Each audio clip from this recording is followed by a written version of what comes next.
जी, अस्सलाम वालेकुम। ये फॉलो-अप है प्रीवियस हैंडआउट का, project integration and project management.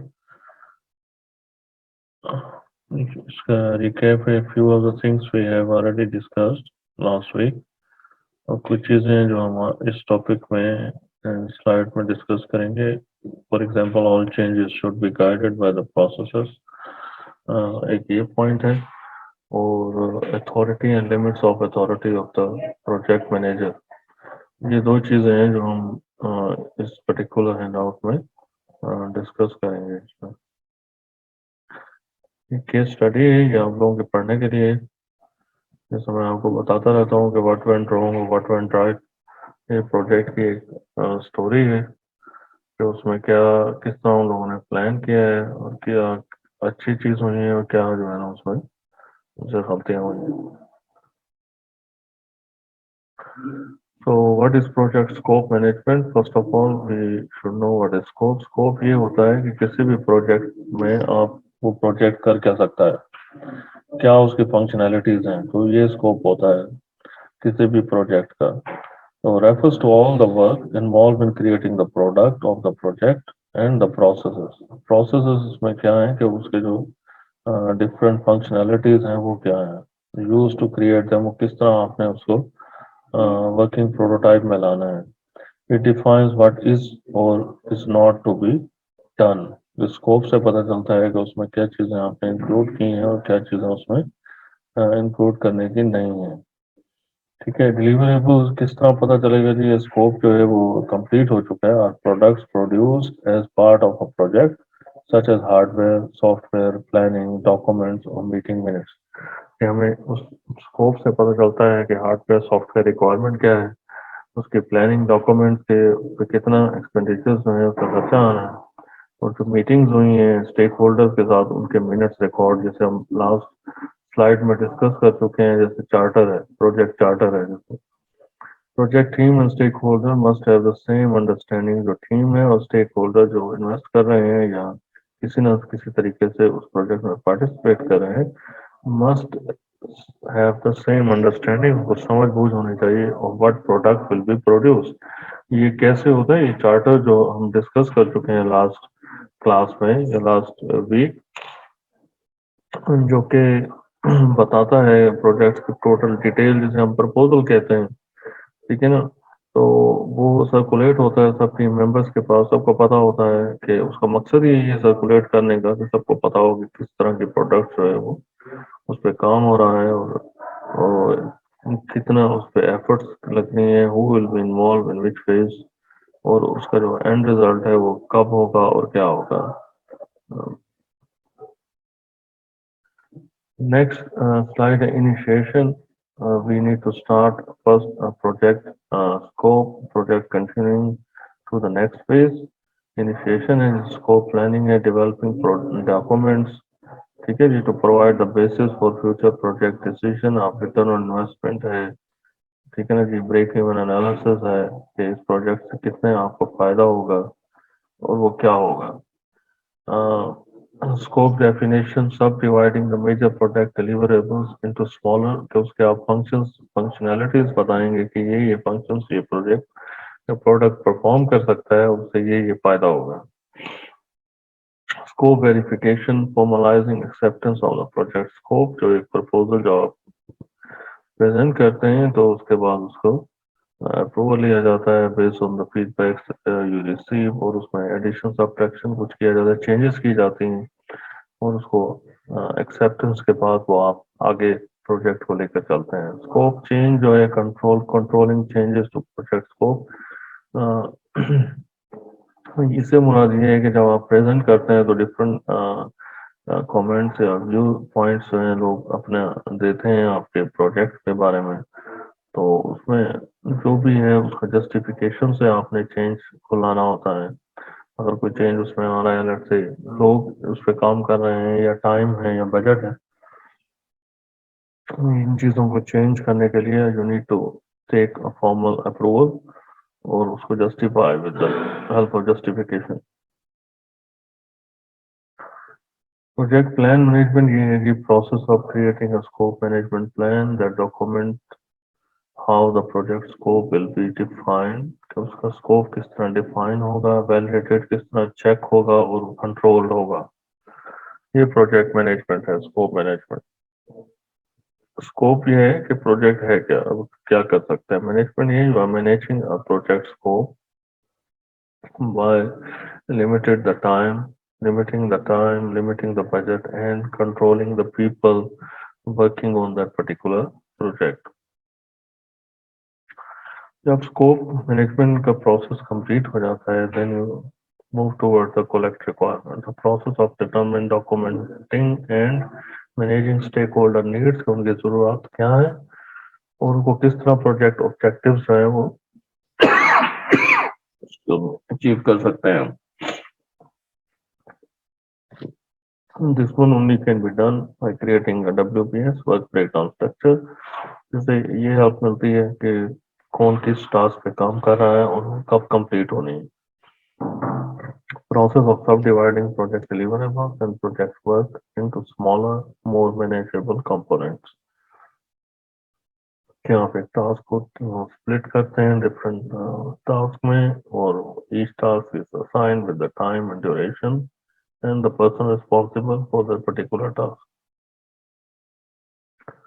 Next है जी वैलिडेट स्कोप, है कि आप स्कोप को किस तरह वैलिडेट करते हैं. There are two terminologies being used, one is verification, another one is validation. Verification ये है कि आप चेक करते हैं प्रोजेक्ट काम कर रहा है विदाउट एनी बग्स. वैलिडेशन ये है कि आप उसका वो अप टू द मार्क है या नहीं है, वो स्कोप को मीट कर रहा है या नहीं कर रहा. Control scope process of monitoring the status of the project, project on time complete हो रहा है या नहीं, या जो टास्क हैं डिफरेंट उसको मॉनिटर करते हैं, प्रोडक्ट स्कोप को मॉनिटर करते हैं, and managing changes to the scope baseline, अगर उसमें कोई चेंज है उसको मैनेज करते हैं. नेक्स्ट है जी strategic planning and project selection. This is part of project initiation. The first step in initiating the project कि कैसे आपने प्रोजेक्ट स्टार्ट करें, to look at the big picture of or strategic plan of an organization. By visiting organization ये आपको पता चलता है कि उसकी नेचर क्या है, किस तरह का बिजनेस वो ऑफर कर रहे हैं. Strategic planning involves determining long term business objectives कि किस तरह अगर आप एक प्रोजेक्ट इंप्लीमेंट करते हैं तो उनको किस तरह वो फाइनेंशियली बेनिफिट दे सकता है उस ऑर्गेनाइजेशन को. IT project should support strategic and financial business objectives, उनके जो स्ट्रेटेजिक और फाइनेंशियल बिजनेस ऑब्जेक्टिव्स हैं वो किस तरह उसको आप सपोर्ट करते हैं. इन चीज़ों को मद्देनजर रखते हुए आपने प्रोजेक्ट स्टार्ट करना है. Keeping in mind organisation location, the structure of the organisation, the business they are offering या services they are offering to the community. इन चीज़ों को मद्देनजर रख के आपने प्रोडक्ट को सिलेक्ट करना है और ये मेक श्योर करना है कि लॉन्ग टर्म में ये प्रोजेक्ट उनको बेनिफिट दे organization. Next is identifying potential projects. Many organizations follow a planning process for selecting IT projects. ठीक है, ऐसे ही नहीं प्रोजेक्ट्स जो है वो सिलेक्ट कर दिया जाता है. जैसा मैंने आपको बताया है कि आप अपने पोटेंशियल को देखते हैं, आपकी अपनी कैपेबिलिटीज क्या है, एक्सपर्टीज क्या है, उस हिसाब से आप प्रोजेक्ट सिलेक्ट करते हैं. First develop IT strategic plan based on the organization overall strategic plan. आप अपना प्लान जो है वो डेवलप करते हैं बेस्ड ऑन द ऑर्गेनाइजेशन जिसके लिए आप प्रोजेक्ट बनाने जा रहे हैं. Then perform business area analysis, जिसमें रिटर्न ऑन इन्वेस्टमेंट आ जाता है, बिजनेस ब्रेक इवन एनालिसिस आ जाता है. ये परफॉर्म करते हैं by insuring the financial benefits. Then define potential project, कौन कौन से प्रोजेक्ट्स आप कर सकते हैं. देन सिलेक्ट IT प्रोजेक्ट सारे सोर्सेज. ये 4 प्रोसेस के बाद ही आप फाइनली जो है प्रोजेक्ट को सिलेक्ट करते हैं और उसको असाइन करते हैं रिसोर्सेज को. This is IT planning process है जिसमें आप देख सकते हैं एक ट्रायंगल है. Below the base is wide where resource allocation, project planning. As we go up, the area is getting smaller. ठीक है, पहले रिसोर्स एलोकेशन है, फिर प्रोजेक्ट प्लानिंग है, फिर बिजनेस एरिया एनालिसिस है कि वो किस तरह बेनिफिट हो सकता है, दे सकता है organization, then information technology strategy planning है कि किस तरह आप इम्प्लीमेंट करेंगे इस आईटी प्रोजेक्ट को उस ऑर्गेनाइजेशन में। Method for selecting projects. There are usually more projects than available time and resource to implement them. Project बहुत ज़्यादा हैं अवेलेबल जिनको जिनमें से आपने सिलेक्ट करना है based on the expertise you have. It is important to follow a logical process, जो एक प्रोसेस प्रीवियस स्लाइड पे आपको बताया गया है कि आपने प्रोजेक्ट सिलेक्ट करने से पहले अपनी स्ट्रेटेजिक प्लान बनाना है, फिर बिजनेस एनालिसिस करना है, उसके बाद आपने प्रोजेक्ट सिलेक्ट करना है। Method include focusing on broad needs कि ऑर्गेनाइजेशन की ज़रूरियात क्या हैं, कैटेगराइज करें प्रोजेक्ट को, कौन सा प्रोजेक्ट आप ले सकते हैं अपनी एक्सपर्टीज को मद्देनजर रखते हुए। Then financial analysis, use a weight scoring model कि कौन सा प्रोजेक्ट आपके लिए बेहतर रहेगा, keeping in mind the expertise you have, the human resource you have, and then implementing a balanced scorecard so that you can make decision which project you should select। ठीक है जी, तो ये मेथड्स हैं, 5 points हैं जो help करते हैं IT professionals को to select a project. Next है जी, focus on broad organization needs. It is often difficult to provide strong justification for many IT projects। जी, अगर आपसे कोई जस्टिफिकेशन मांगता है, अगर आप प्रोजेक्ट कर रहे हैं अपने फाइनल ईयर का, तो why you select this project. Each and every project you select, you make sure that you are able to give a justification that why you selected this project, why you are working on this project, why not other।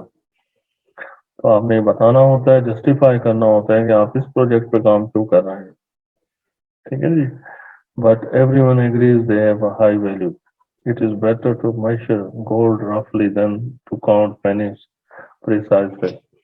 ये एक saying है, ये quote है कि gold roughly by looking at the shape you measure it, but other than you sell it off, and जो pennies हैं, जो पैसे हैं, सिक्के हैं, उनको आप काउंट कर रहे हैं। ठीक है ना जी, तो ये एक फेमस कोट है जो इंक्लूड किया गया है कि आप आईटी प्रोजेक्ट की जस्टिफिकेशन देने से पहले अगर आपको 5 स्टेप्स इस्तेमाल कर लेते हैं उनको बेहतर तरीके से कि किस तरह आपने स्ट्रेटेजिक प्लानिंग लेके आनी है, देन बिजनेस एनालिसिस करना है उसका फाइनेंशियल, उसके बाद आपने प्रोजेक्ट इम्प्लीमेंट करना है उसको जो स्कोरिंग के आप रफली एक प्रोजेक्ट को स्कोर असाइन कर रहे हैं दूसरे को, तीसरे को, the highest score project you should select, तो उससे बेहतरी हो जाती है और आपको हेल्प मिलती है जस्टिफिकेशन देने में कि आपने ये प्रोजेक्ट सेलेक्ट क्यों किया है। 3 important criteria for project and there is a need for the project। First of all कि आपने ये जस्टिफाई करना है कि आया कि प्रोजेक्ट की जरूरत भी थी या नहीं, there are funds available. Second, funds available है, देयर आर स्ट्रॉन्ग विल, जो लोग काम कर रहे हैं उनमें विल पावर है, इंटेंशंस हैं उनकी to make the project succeed. तो ये 3 चीजें हैं जिनको आपने मद्देनजर रखना है किसी भी प्रोजेक्ट के सिलेक्शन में। And these 3 points will help you to give justification that why you are working on this project। First, there is a need, if you justify it, funds available, and third is strong will, जो लोग काम कर रहे हैं उन पे वो कितने willing हैं उस प्रोजेक्ट को सक्सेसफुल बनाने में। Categorizing IT projects, one categorization is whether the project addresses a problem। किस तरह आप कैटेगराइज करेंगे, पहली चीज के वो जो प्रोजेक्ट है वो कोई मसले को हल कर रहा है, किसी मसले का हल है वो, एंड अपॉर्चुनिटी, उसमें कितनी बिजनेस अपॉर्चुनिटीज हैं, किस तरह वो एक इदारे ऑर्गेनाइजेशन को फाइनेंशियल बेनिफिट से दे सकते हैं। एंड डायरेक्टिव, जो लेटेस्ट ट्रेंड है right now in IT projects, उनको आप फॉलो कर रहे हैं या नहीं कर रहे हैं। Another categorization is how long it will take to do and when it is needed। Directive, like if one bank or 2 or 3 banks are using e-banking, then the other also should go for it। ये directive है, ठीक है ना जी। Another is the overall priority of the project के उस project की priority जो है ओवरऑल वो क्या है। तो इन चीज़ों को मद्देनजर रखते हुए आप जो है आईटी प्रोजेक्ट्स पे काम करते हैं और उनको सिलेक्ट करते हैं, उनको सक्सेसफुल बनाते हैं। Financial analysis of projects, this is a important part of it, कि किस तरह आप जस्टिफाई करते हैं कि प्रोजेक्ट जो है उस पर जो इन्वेस्टमेंट है वो वर्थ इट है, वो किस तरह उसको वो प्रोजेक्ट सॉल्व करता है bye cutting down the cost. Financial the consideration are often an important consideration in selecting projects क्योंकि फंड इन्वॉल्व है। आपने फाइनेंशियली जो है उसको जस्टिफाई करना है उस प्रोजेक्ट को कि वो फाइनेंशियली जो है वो प्रोजेक्ट कितना फिजिबल है। Three primary method for determining the projected financial value of project, three primary method.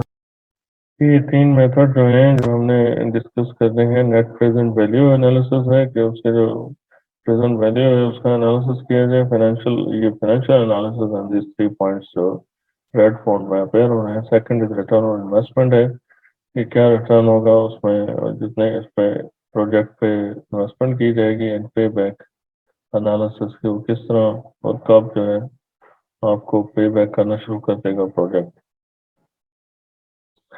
So net present value का फॉर्मूला क्या है, let us understand first NPV analysis, the method of calculating expected net monetary gain, कि आप कितने जो है आपको gain हुआ है or loss from a project by discounting all expected future cash inflows and outflows to the present point in time. तो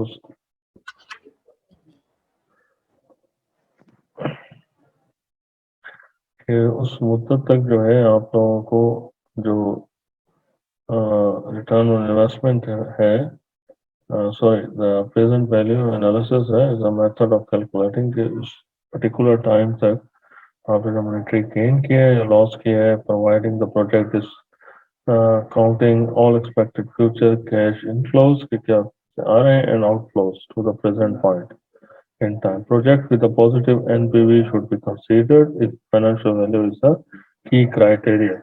If the financial issue, which is an important point to consider, then NPV should be positive if the project is need to be considered. The higher the NPV, the better for us to select the project. अब ये calculate किस तरह करना है, इसका formula है determine estimated cost and benefit for the life of the project. जब वो प्रोजेक्ट शुरू हुए और that particular time, the time we are going to calculate the NPV, determine the discount rate, कि आपने ऑर्गेनाइजेशन से डिस्कस करके डिटरमिन करना है कि डिस्काउंट रेट क्या है, and then calculate the NPV. Some organization consider investment here as a year zero, while others start in year one. Some people enter cost as negative number while others don't. Check with your organization. इसकी organisation से check करना ज़रूरी है कि some they enter the investment, जब उन्होंने investment किया उसको जीरो करते हैं, and whereas other organizations start with the year one as a investment. तो हम ये ऑर्गेनाइजेशन से पूछना ज़रूरी है। So NPV is equal to cash flow divided by 1 plus R। R क्या है, डिस्काउंट रेट है, एंड रेस पावर आई क्या है जी, ये टाइम पीरियड है। ठीक है ना जी। तो इनिशियल इन्वेस्टमेंट कैश फ्लो जो है in the particular time period जब वो प्रोजेक्ट स्टार्ट हुआ। तो ये एक टेबल है जिसमें हमें नजर आ रहा है पीरियड जो कि 1 मंथ है, कैश फ्लो 25,000 है, 25,000 जो है वो कैश फ्लो है, डिवाइड बाय 1 प्लस ये डिस्काउंट है 0.0064 डिस्काउंट है, और ये मंथ 1 का है तो ऊपर रेस पावर 1 है। इस तरह मंथ 2 का है तो रेस पावर 2 है, इस तरह मंथ 3 है रेस पावर 3 है, 4 and so on till the 5 we have. तो जितनी बेहतर हमारे पास एनपीवी आएगी उस हिसाब से जो है ना ये हम उस इन फैक्टर्स को मद्देनजर रख के हम अपना जो है प्रोजेक्ट जो है वो सिलेक्ट करेंगे। नेक्स्ट है जी रिटर्न ऑन इन्वेस्टमेंट है।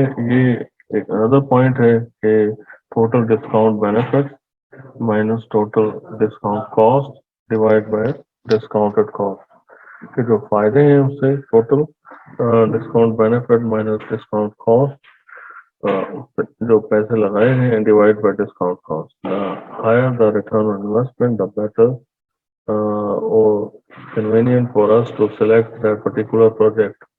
Is calculated by subtracting the project cost from the benefit and then dividing by the cost.